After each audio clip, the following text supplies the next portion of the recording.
Zee 24 Taas एक पाऊल पुढे। विषयांवर सिनेमा काढण्याची तयारी सध्या गजेंद्र करतोय। जाणून घेऊया त्याच्या या प्रति सरकार या सिनेमाबद्दल। आणखी एक नवीन फिल्म लवकरच म्हणजे त्याच्या तयारीला आहेच सध्या। प्रति सरकार म्हणून खूपच वेगळा विषय आहे, खूप ग्रँजर आहे त्या फिल्मला, एक जुन्या काळातील विषय आहे। तर त्याच्याविषयी मला खूप जाणून घ्यायला आवडेल की कशा पद्धतीची फिल्म आहे आणि कशी प्रोसेस असणार आहे या फिल्मची। आता त्याच्या रिसर्च वर काम चालू आहे, मग स्क्रिप्टिंग, मग बाकीच्या सगळ्या गोष्टी होतील। करायचं हे पक्क झालं, निश्चित झालं म्हणून त्याची अनाउन्समेंट केली आणि ज्या पद्धतीने ते खूप थ्रिलिंग आहे। म्हणजे भूमिगत राहून ज्या पद्धतीने ती चळवळ झाली आणि लोकांनी जो त्याग केलाय त्यावेळेला, जो माझ्या रिसर्च मध्ये मला दिसतोय, तो अंगावर काटा आणणार आहे, शहर आणणार आहे। त्या सगळ्या बऱ्याचशा लोकांच्या मी इंटरव्ह्यूज केल्या। मी जेव्हा नाना पाटलांची मुलगी त्या आजीबाई आहेत आता हंसाबाई, त्या तास दीड तास बोलत होते इंटरव्ह्यू मध्ये कॅमेऱ्यासमोर आणि लिटरली तिथे बसलेले सगळेजण रडत होते।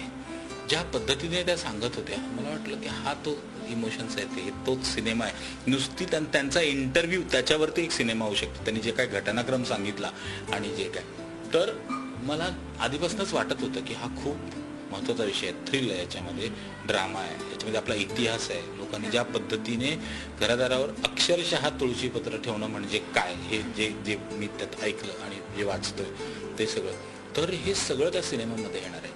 त्या सिनेमामध्ये लहान मुलांपासून महिला, मुलं, तरुण, म्हातारी माणसं सगळे जे भारावून गेले होते, गांधीजींनी चले जावची हाक दिली आणि जे काय झालं त्याच्यानंतर, ते सगळं त्याचा जो एक ग्रामीण भागामध्ये रिफ्लेक्शन आलं आणि लोकांनी ज्या पद्धतीने त्या मुवमेंटला साथ दिली होती, त्या सगळ्या भारावलेल्या काळाची ती गोष्ट आहे आणि त्याच्यावरती काम चालू होतं। एवढा मोठा काळ दाखवायचा म्हणजे बजेट आणि या सगळ्या गोष्टी पण प्रोडक्शन वाईज खूप मोठा असणार आहे। तर प्रोड्युसरचे म्हणजे कोणत्या प्रोड्युसरचा सपोर्ट तुला या फिल्मसाठी मिळालेला आहे? खरं म्हणजे एक आसिफ सय्यद जा आणि शुजा अली असे प्रोड्युसर्स आहेत। त्यांची film company, regular production house आहे, हिंदीमध्ये बरंच काम करतात आणि त्यांना हा विषय, खरं ही त्यांचीच कल्पना की असं काहीतरी आपण करूयात म्हणून, आणि मी ती उचलून धरली, म्हटलं येस आपण हे करूया, तयारी दाखवली आणि आता आम्ही सगळे मिळून त्याची तयारी करतोय। तर ही सगळी तयारी पूर्ण झाल्यानंतरच त्याचं चित्रीकरण सुरू करेन, त्याला मला 4-6 महिने लागतीलच आणि मग खूप ग्रँजर्स आणि खूप मोठा सिनेमा करावा हा माझा उद्देश नाहीये। तिथे जे ज्वलंत होतं ते जसंच्या तसं लोकांपर्यंत जर पोहोचलं, म्हणजे ती भावना पोहोचली ना, तर मला वाटतं माझा पिक्चर तिथे सक्सेसफुल होईल। म्हणजे मी किती ग्रँजर दाखवतोय आणि किती काय उभं करतोय, अशा दृष्टीने मी चित्रपट कधी बघितलेलंच नाहीये। चित्रपटाचा गाभा काय, त्याचा आशय काय, तो काय म्हणतोय आणि तो तसच्या तसा भिडतोय की नाही आपल्याला अपेक्षित आहे त्याप्रमाणे, ह्याच्याकडे माझं लक्ष आजपर्यंत होतं आणि मी पुढे मला असं वाटतं ह्या चित्रपटाबाबतीत पण मी तसंच करेन की तो आशय आणि त्यातली ती समर्थ भावना ती पोहोचवणं। ऑफकोर्स ते करण्यासाठी म्हणून जे करावं लागतं ते सगळं आपोआपच होईल, ते केलंच जाईल। या फिल्मसाठी विशेषतः तू खूप उत्साही, एक्साइटेड आणि तुला खूप चॅलेंजिंग वाटतो हा सब्जेक्ट?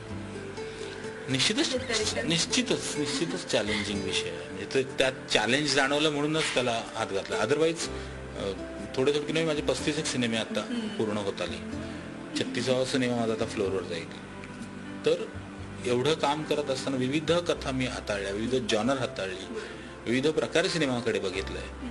तर मला असं वाटतं की इतकं काम करत असताना तुमच्यात एक मॅच्युरिटी येत जाते काम करण्याची आणि सगळं, तर त्या मॅच्युरिटीने त्याच्याकडे बघायला हवं आणि नुसता उत्साह, एन्झायटी, पॅशन याने सिनेमा नाही बनत, त्या गोष्टी आवश्यकच आहेत। त्याच्याकडे बघण्याचा एक दृष्टिकोन आणि त्याला एक संयमित शांतता, ह्या सगळ्या गोष्टी पण त्यात अपेक्षित आहेत आणि मला असं वाटतं आता ते माझ्याकडे आहेत आणि मी आता त्याच्यावर काम करतोय। थँक्यू सो मच तुमच्याशी एवढ्या मनमोकळ्या गप्पा मारल्याबद्दल आणि तुझ्या दोन्ही फिल्मसाठी all the best. Thank you very much. Thanks. Zee 24 Taas एक पाऊल पुढे।